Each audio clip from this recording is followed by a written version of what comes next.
दोस्तों आपने माजा, फ्रूटी और स्लाइस जैसे मैंगो जूस तो खाए होंगे जिसमें कंपनीज ये दावा करती है कि वो मैंगो जूस में कोई भी केमिकल्स नहीं मिलाती और उसे सच में रियल मैंगो से ही बनाया जाता है।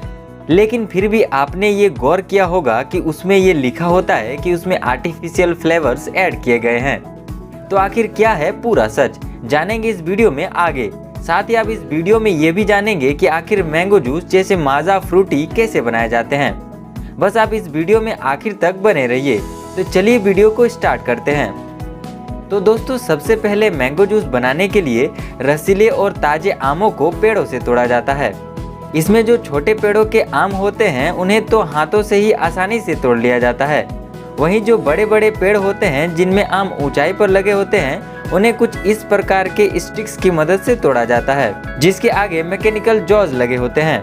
अब टूटे हुए आम की स्टेम्स को तोड़ते समय आम के फल से एक सिप या लिक्विड निकलता है और वो लिक्विड अगर आपके हाथ में लग जाए तो आपका हाथ जलना शुरू हो जाता है और इसीलिए आम को ग्लव्स पहनकर पहले स्टेम्स निकाली जाती है और उसे तुरंत पानी में डाल दिया जाता है ताकि आम से निकलने वाली लिक्विड का टॉक्सिक इफेक्ट कम हो सके।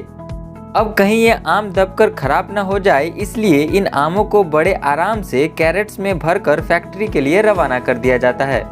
अब आमों को अनलोड करने के बाद उन्हें तुरंत दो तरह के वॉशिंग प्रोसेस से गुजारा जाता है, जिसमें कि दूसरी वाली वॉशिंग में एक रोलर होता है जिससे कि आम अच्छी तरह वॉश हो जाए। अब आमों में मौजूद पॉलीफिनाइल ऑक्सीडेज को रिमूव करने के लिए और आम का कलर और उसका फ्लेवर इम्प्रूव करने के लिए आमों को गर्म पानी में 3 से 5 मिनट तक रखा जाता है, जिसको कि प्री हीटिंग और सॉफ्टनिंग प्रोसेस कहा जाता है। अब इसके बाद इन मीठी और पके हुए आमों को कन्वेयर बेल्ट पर उतारा जाता है। वहीं से 40 से 50 वर्कर्स इन सभी आमों का विजुअल इंस्पेक्शन करते हैं। वे इन आमों के डैमेजेस को चेक करते हैं और अगर कोई आम अच्छी क्वालिटी का नहीं है या फिर डैमेज हो गया है तो उस आम को कन्वेयर बेल्ट से बाहर निकाल दिया जाता है और जो बचे हुए आम है वर्कर्स उनके टिप्स या ऊपरी भाग को काट देते हैं। अब इसके बाद इन आमों को एक डिस्टोनिंग मशीन में भेज दिया जाता है जहां पर ये मशीन एक बहुत ही इफिशिएंट तरीके से आमों की गुठलियां और उनके छिलकों को अलग कर देती है और इसके बाद कहीं जाकर इन आमों को एक्सट्रैक्टर मशीन में डाल दिया जाता है जहां से इन आमों का जूस निकाला जाता है। आपको शायद ना पता हो कि इस तरह के प्रोसेस में भी दो तरह के जूसेस की कैटेगरी बनती है, विद पल्प और विदाउट पल्प, और इन दोनों तरह के जूसेस को निकालने के लिए अलग अलग तरह के फिल्टर्स का इस्तेमाल किया जाता है। आपको बता दें कि इस जूस में ऑक्सीजन पार्टिकल्स भी मौजूद होते हैं और कहीं उसके अंदर के ड्राइड ऑक्सीजन जूस को खराब ना कर दे, इसलिए जूस को डिग्रेसिंग मशीन में 90 से 95 डिग्री टेम्परेचर पर 10 से 14 मिनट के लिए रखा जाता है। अब आपने शायद गौर ना किया हो लेकिन अभी भी मैंगो जूस में कई छोटे बड़े पार्टिकल्स मौजूद है और इनकी डेंसिटी भी सेम नहीं है।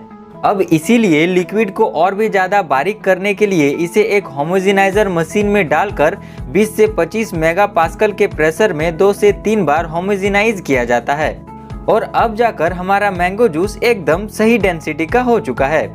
इसके बाद जूस के अंदर के बैक्टीरिया को मारने के लिए उसे एक स्टेरिलाइजेशन मशीन में हीट किया जाता है और तुरंत मैंगो जूस को ठंडा भी कर लिया जाता है और इसी प्रोसेस की वजह से जूस की सेल्फ लाइफ बढ़ जाती है।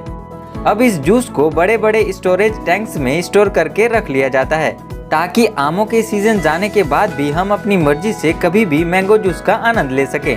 अब आप यह भी कह सकते हो कि जो मैंगो जूस हम बाजार से लेकर पीते हैं उसे हो सकता है 6 से 7 महीने पहले ही बनाया गया हो।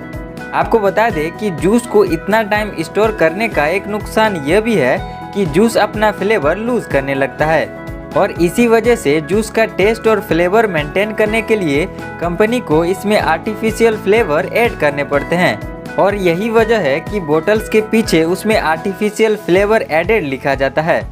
अब इसके आगे जूस को बोतल्स में फिलिंग के लिए भेज दिया जाता है और आखिर में उन पर लेबलिंग करके मार्केट में भेजा जाता है।